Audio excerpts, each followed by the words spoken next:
youth sports, when they have big tournaments like that, they are bringing in their families. So you're seeing the parents come, the grandparents, the aunt and uncles, the siblings. They're all spending money because they have to stay here, eat here. And so that's the thing about youth sports is they have such an economic impact on this area.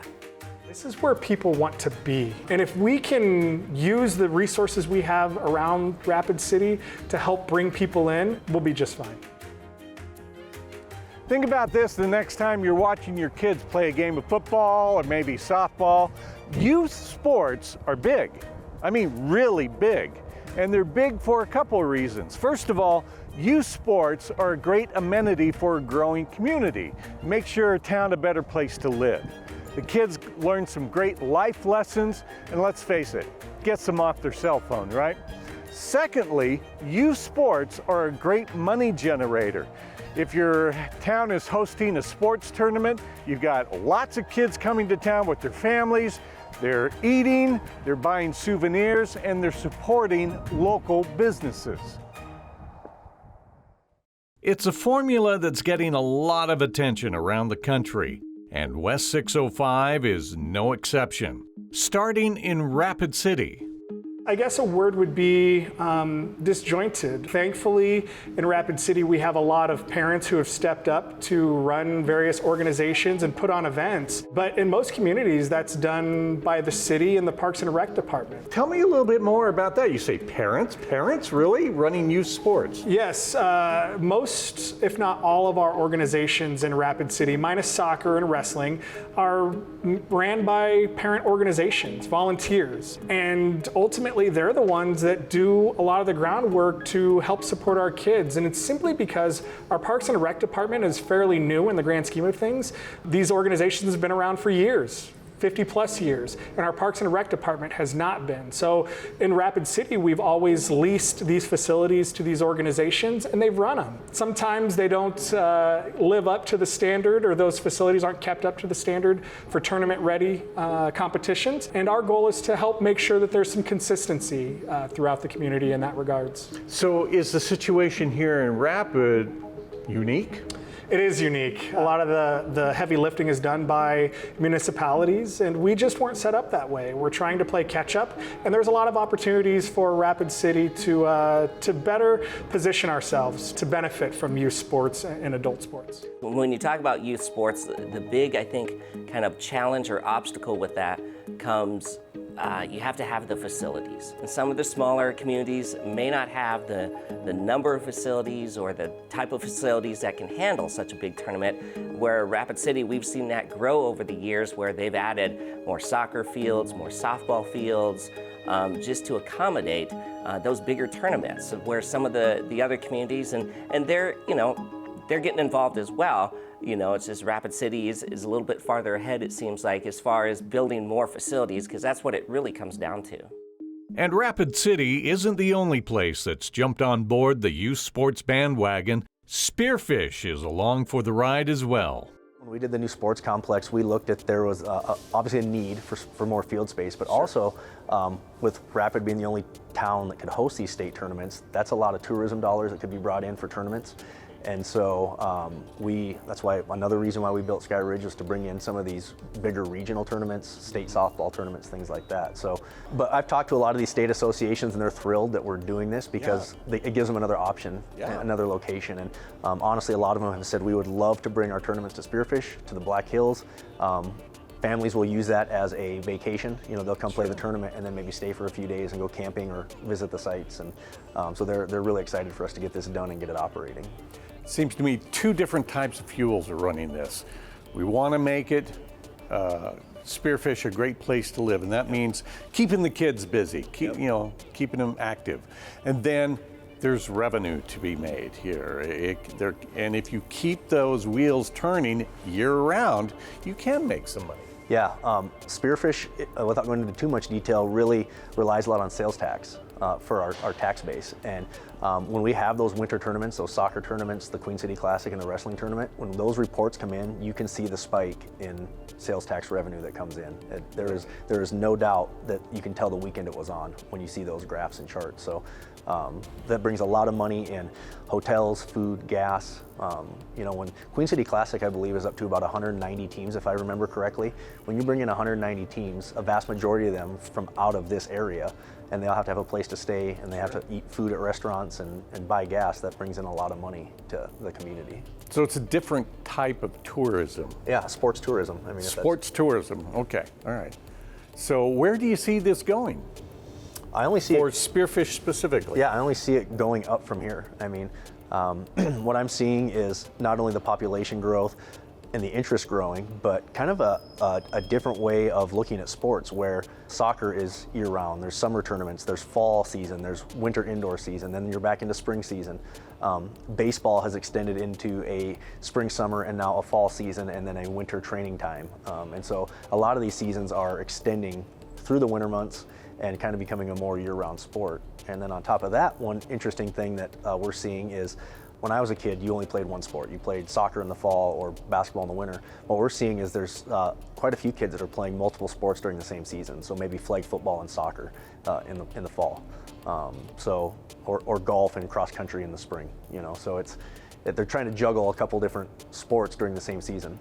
You want to speculate on what's driving that? I don't know. I really don't. I don't know if it's the kids' interest in wanting to, maybe branch out and try some different things and try to find their niche or what they're good at or what they enjoy, or if it's mom and dad wanting to keep them busy. I don't know, but maybe it's keep something them away from that screen, or maybe get them out off the couch and away from the screen and out being more active. But whatever the reason, I don't think it's a bad thing to have kids, being active and being involved in those sports. Another place in West 605 that realizes the importance of youth sports is Sturgis, but that doesn't mean the town doesn't have some challenges. We've always had an immense support for our school sports.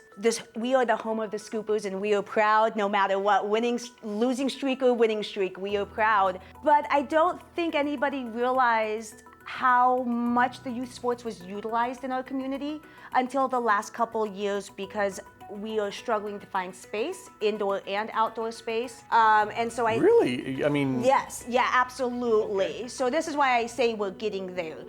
The support is there. The physicality of being able to handle the support is not there quite yet. And I think Sturgis is taking steps to rectify that situation, absolutely. Am I hearing that there's only so much land available for, say, a soccer pitch or a football field or a baseball diamond? We are landlocked. In general, whether we are fighting the housing debate of Sturgis needing more houses, or the debate of us needing more soccer fields, or updated baseball diamonds, or updated softball fields, Sturgis is landlocked. We can only go so far out before we start getting onto BLM and private land. So we have to utilize the space we have. And right now, it's just not quite big enough.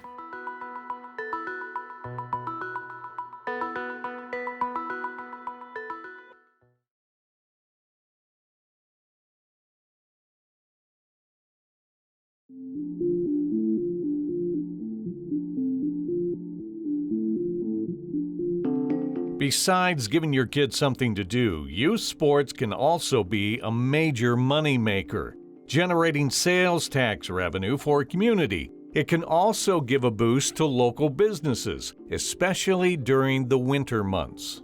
We wanted to bring in sports options for our community.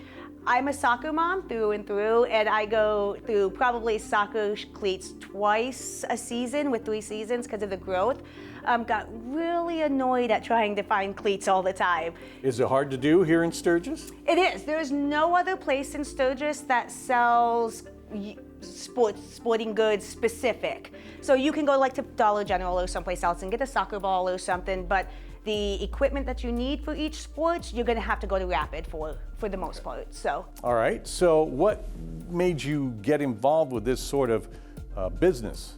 My kids. It literally was from my children playing soccer. My grandkids play soccer. I had a daughter that played fast pitch softball. We are just a sports family in general. My brother is an outdoorsman, camps, hikes, mountain bikes, and we thought we love it. We love both aspects. It's a need the community had. And so we would fill it, to be honest. It was like a no-brainer to us. Okay, you saw the need, filled it, and you are well connected with the local youth sports happenings here in Sturgis. Tell me a little bit more than that. On that. So to start out with, I am the president of the Sturgis Soccer Association. I've coached for many years. I'm also a coach through them as well. But I've also coached fast pitch softball. My children and grandchildren have played variety of sports within Sturgis growing up. My oldest is 26 and my youngest is 12. So we're deeply rooted into the sports center of Sturgis, and we have some phenomenal athletes, and I think in our kids, and I think they just needed an easier time to get their stuff. One of the other challenges Sturgis faces when it comes to youth sports is getting out from under the shadow of a certain annual motorcycle rally. We have such a shadow over top of us that a lot of our things get overcasted on. And we have phenomenal talents with our kids in youth sports, and they do great things every day. Every time they step out onto a field or out onto a court, they give their love for the sport, themselves, and the community pride. You just talk about our cross-country boys. They just came home with second place. No, that's an amazing from state.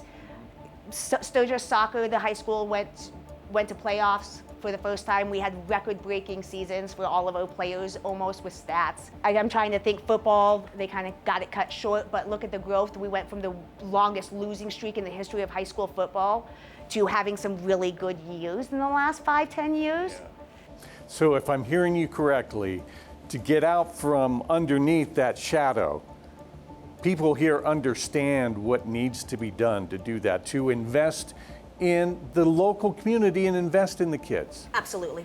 They know what has to be done. Our community members absolutely know what needs to be done, and I would venture to say majority of them are willing to watch it through and see it through and help in any way they could. Absolutely. For Brooke, all the time, effort, and resources that go into youth sports is well worth it. Family, friends, they start out as teammates, they end up as family. The camaraderie, the dedication it teaches children, the focus, the just keeping them busy, not sitting on the street corner being bored after school. They're like, I got practice. Okay. It teaches them values and ethics. Work ethic is huge. You got to work to be on the starter list. Sports or any activity is crucial in a child growing up, any extra activity, especially if it's for outside of your own home setting, because it teaches them about compromising and what else is out there in the world, and that's always good. Making sure the kids have room enough to play in the spring, summer, and fall is one thing. The bigger challenge is playing in the cold winter months. After all, this is South Dakota. The school district, the city, meaning Parks and Rec, and parent organizations are all vying to get into the same facilities, particularly indoors. I mean, outdoor facilities, we have a plethora. If I'm hearing you right, we need to build more indoor facilities. Correct. We've got the outdoor ones, but we need more indoor. Correct. And even, trying to convert some of our outdoor facilities to where they're able to be used. You live in South Dakota, you know how cold it can get in the weather. So even the idea of right now, there's the idea of a dome over the swim center that's being vetted right now. And that's where the upper Midwest, Minnesota, North Dakota, they're looking and they're building domes to help convert some of those outdoor spaces to indoor spaces in the wintertime because of the climate. Boy, I'm thinking of what we call a bubble. Correct. Is that what we're talking about? Okay. Yeah, absolutely. Something that inflates during the bad weather, the cold weather, and then you can deflate it and stow it away. Correct. Okay. So that's a trend that we're seeing in the upper Midwest, just to try to give those kids in those cold climates an opportunity to hone their skills through the winter months when it's really cold.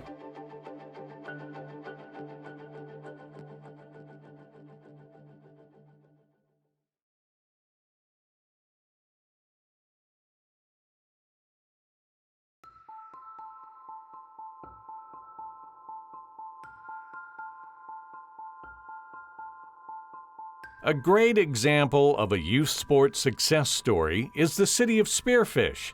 It's got a long way to go to catch up with Rapid City, but it's come a long way in recognizing the needs of a growing population and recognize the revenue potential. Yeah, so this came about in around 2008, I believe, is when it was built. So prior to that, this used to be the old Walmart in town. And after Walmart moved out to exit 14, the building sat vacant for quite a while. This was the old Walmart. This was the old Walmart in Spearfish. That's great, how you've renovated it. Yep, and so there's an idea that basically this building is sitting vacant, what could it be turned into? Yeah. And there was an idea that spurred that said, hey, the city needs a community center. We're growing, we need a place for the youth to come, for the community to come. It was literally an idea that turned into a reality. And so in 2008, they spent, I think it was around $8 or $9 million to build this facility and renovate it from an old Walmart into what it is today.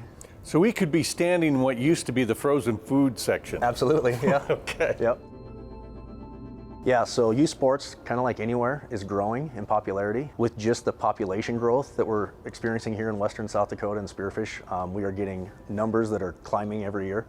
I know our soccer association has grown tremendously over the last 5 years. I think now their spring season is over 500 kids. In just a few short years ago. In just Spearfish? In just Spearfish. Wow. Yep, and not only is the number of kids, but the number of teams that are here are growing. 20 years ago, we might have only had one softball team, one baseball team, one soccer team, where now as we have, all of our rec leagues, our rec soccer, our rec softball, but now we have these competitive teams that are branching off of that and are traveling to, Billings, Sioux Falls, all these different areas for competitive games and tournaments. So we're trying to figure out how to accommodate the rec leagues that we've always had with the growing popularity of the competitive sports, along with just the nature of the sports growing in general and the population growing. I think it's interesting because it's one thing to want to meet the demands of a growing population. You got more families moving in, more kids, so you want to provide amenities for them. You want to make, Spearfish or whatever town it is, family friendly and a place they enjoyed living. And then you cross the line when you go from like second or third gear into fourth and fifth, when you start to attract the competitive teams. Yep. And you get the tournaments in town. Mm-hmm. So am I on track here in understanding this? Yeah.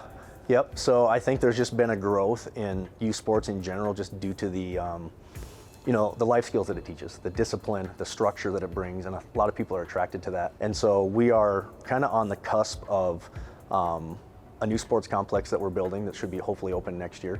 That's one step we've taken to try to help with the demand. Our sports fields are very much used and probably overused, to be honest. And so about 5 years ago, the idea came up of, hey, we need another complex. We need more field space. With growing sports, we need to do this. And so that's where the idea of Sky Ridge came along, which was a 40-acre sports complex that's going to accommodate about 1,500 local athletes, both adult and youth. 40 acres. 40 acres, yep. So it'll be a fourplex softball complex along with 6 regulation-sized soccer fields.